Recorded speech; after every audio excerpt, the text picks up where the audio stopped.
For the majority of breakouts are false moves. They are illusions, flashes of strength created either by powerful market participants or by the market's own chaotic nature. These moves attract the hopeful public and then suddenly reverse, leaving traders trapped and losing positions. The speculator who buys every breakout he sees is essentially boarding a ship destined to crash into the rocks. The professional speculator, however, approaches a breakout very differently. Instead of reacting with excitement or greed, he approaches it with disciplined suspicion. He understands that a breakout by itself is not a signal to buy. It is simply a signal to start paying close attention. It is a possibility, not a conclusion. Jesse Livermore built his fortune on this principle of professional skepticism. His method was not to buy breakouts blindly, but to buy them only after they provided clear, conclusive, and undeniable proof of their legitimacy. He did not act on promises. He acted only on evidence. This philosophy, waiting for proof, demanding confirmation, and allowing the market to validate one's judgment before committing significant capital, was a central theme throughout his legendary career.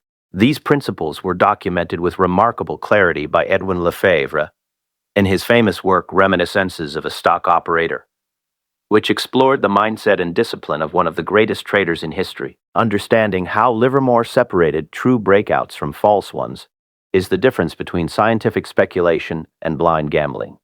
His approach was methodical and evidence-based. It was a careful analysis of market behavior designed to answer a single critical question. Is this move real? The first piece of evidence appeared long before the breakout itself. It was the character of the stock's prior price action and the quality of the pivotal point. A breakout emerging from a long, orderly, and well-defined consolidation base was considered constructive. Such a base suggested that the stock had been quietly accumulated by strong, informed hands. In contrast, a breakout from a chaotic, erratic, and widely swinging pattern was immediately suspicious. Such behavior indicated that the stock was likely dominated by public speculation rather than professional accumulation. Livermore understood that powerful and sustained moves rarely begin from such disorderly foundations. He often studied a stock for weeks or even months, learning its behavior and personality. He watched how it formed its base. When the breakout finally occurred, it had to make sense within the context of this preparation. It had to appear as the logical result of a period of accumulation. A breakout that appeared suddenly from a weak or faulty technical position was not an opportunity. It was an anomaly, and anomalies in the market are rarely trustworthy. Therefore, the first proof required a sound and orderly technical setup. The second, and perhaps most essential, piece of evidence was volume. A breakout that occurs on low or average volume should be treated with skepticism until proven otherwise. This was a strict rule. The reasoning behind it is straightforward. A genuine market move that develops into a major trend must be supported by significant buying power from large institutional participants. The general public alone does not possess enough financial strength to sustain a major advance. Although the activity of these large players is not visible in news headlines or brokerage reports, it leaves a clear footprint in one place: trading volume. When a breakout is accompanied by a powerful surge in volume, it signals that institutional interests are actively participating. This surge is proof of sponsorship. High volume indicates aggressive and committed buying from participants with the financial capacity to sustain the move. It is the sound of the starting gun for a genuine trend. By contrast, a breakout on thin volume is merely a whisper in a storm. It often indicates that buying pressure is coming primarily from small, inexperienced traders who are easily shaken out. In some cases, it can even represent a deliberate trap engineered by insiders who quietly distribute shares to enthusiastic retail traders. Without the decisive proof of explosive volume, all other bullish signals should be viewed cautiously. Buying a breakout without volume confirmation is essentially betting on a ghost.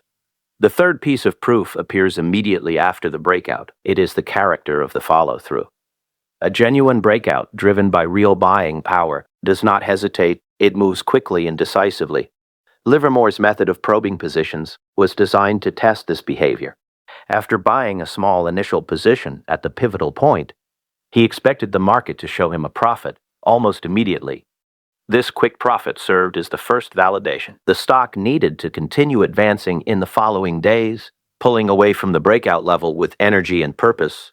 It had to behave correctly. Its price action had to demonstrate that the path of least resistance had shifted upward. If a stock broke above its pivotal point but then stalled, moved sideways, or fell back below the breakout level shortly afterward, this was a serious warning sign. It indicated a false breakout. In such cases, the disciplined trader does not hesitate.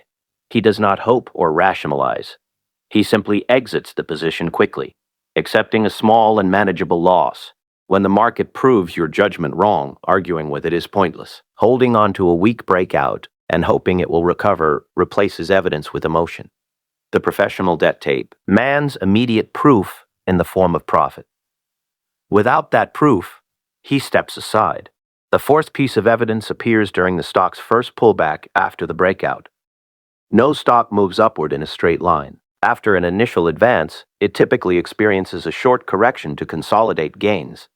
The behavior of this first pullback is extremely important. In a strong and healthy trend, the correction should be orderly and occur on noticeably lower volume. Light volume during a pullback suggests that selling pressure is weak. It indicates that large institutional holders are maintaining their positions while smaller traders take profits. This type of pullback demonstrates that the stock is in strong hands.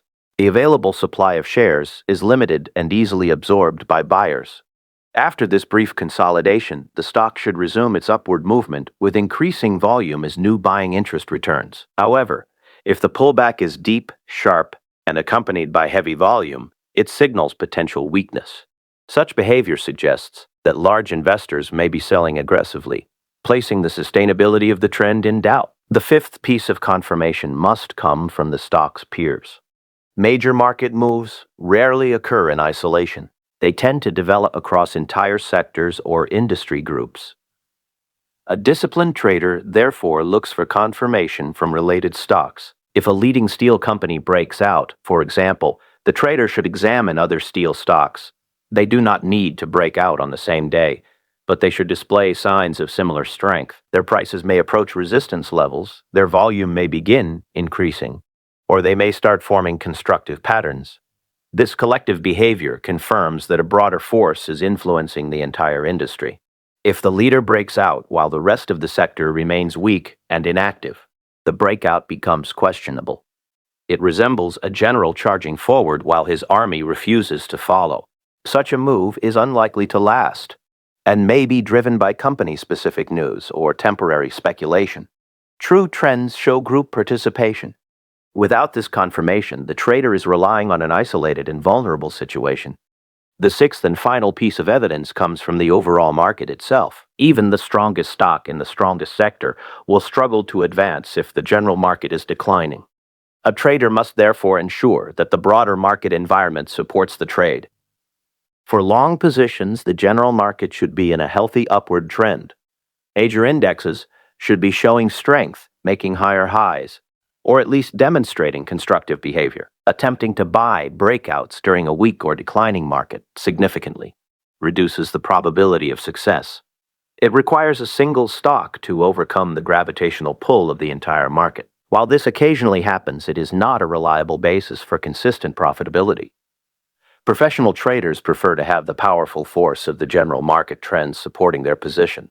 Ignoring this factor is ignoring one of the most influential forces in trading. This leads to the common mistake made by impatient traders, the mistake of anticipation. A trader sees a stock consolidating near its highs and becomes tired of waiting. He convinces himself that a breakout is inevitable and buys before it actually happens, hoping to obtain a slightly lower price. Livermore considered this a serious and costly error. A trader is not paid to predict the future. He is paid to be correct, and he cannot know he is correct until the market provides proof. Buying inside a trading range is acting on hope, rather than evidence. Even if the trader saves a small amount on price, he exposes himself to greater risk if the stock breaks down instead of upward. The professional trader is willing to pay a slightly higher price after confirmation because that extra cost acts as insurance. It is the price of certainty. It is the price of waiting for the market to reveal its intentions.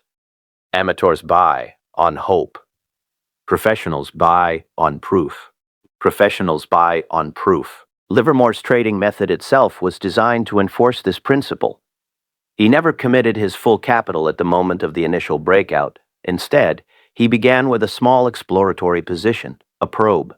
This probe was not truly a trade. It was a question directed at the market. Is this move genuine? The market's response needed to be immediate and clear. If the probe quickly moved against him, the answer was no. He would exit the position immediately and end the investigation. Only when the market answered yes, in the form of an immediate profit, would he consider increasing his position. Each additional purchase depended entirely on further confirmation from rising prices. He added to a position only when it was already profitable. In this way, his largest positions were held only when the market had repeatedly proven him correct, while the initial risk remained small. Ultimately, the trader should view himself not as a gambler, but as a judge presiding over a case. A breakout is simply the opening argument presented to the court. A wise judge does not deliver a verdict based solely on an opening statement. Instead, he waits patiently for all the supporting evidence. He listens to the testimony of volume. He observes the follow-through after the breakout. He evaluates the nature of the first pullback. He examines the confirmation provided by related stocks. And finally, he considers the condition of the overall market. Only when all the evidence aligns, when every witness supports the case for a sustained move, does he deliver his final verdict by committing significant capital. Buying a breakout without this disciplined, evidence-based process is one of the fastest paths to financial loss. It is the behavior of the impatient amateur gambler who ultimately transfers his capital to the calm, patient, and methodical professional trader.